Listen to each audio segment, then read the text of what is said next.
بسم اللہ الرحمن الرحیم۔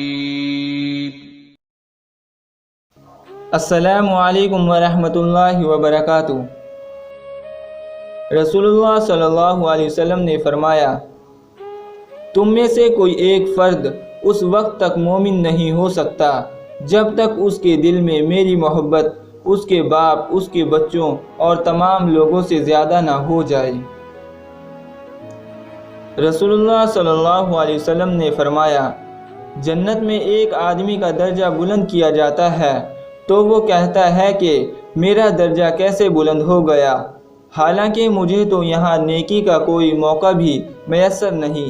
تو اسے جواب دیا جاتا ہے کہ تجھے یہ مقام تیری اولاد کے دعا و استغفار کی وجہ سے عطا کیا گیا ہے۔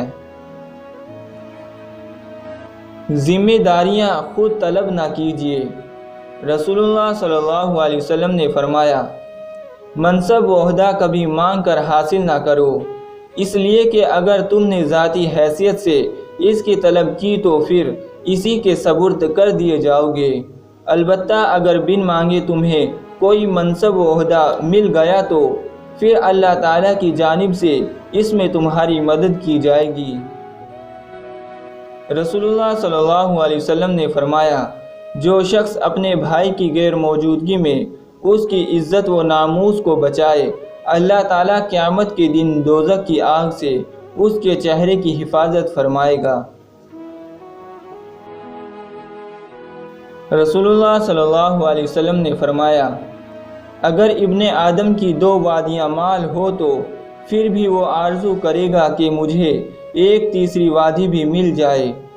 ابن آدم کے پیٹ کو تو صرف قبر کی مٹی ہی بھر سکتی ہے، اور جو کوئی توبہ کرے گا اللہ تعالیٰ اس کی توبہ کو قبول فرمائے گا۔ ویڈیو پسند آنے پر ویڈیو کو لائک کریں، اپنے دوستوں کے ساتھ شیئر کریں، اور ایسی اور حدیث سننے کے لیے ہمارے چینل کو سبسکرائب کریں۔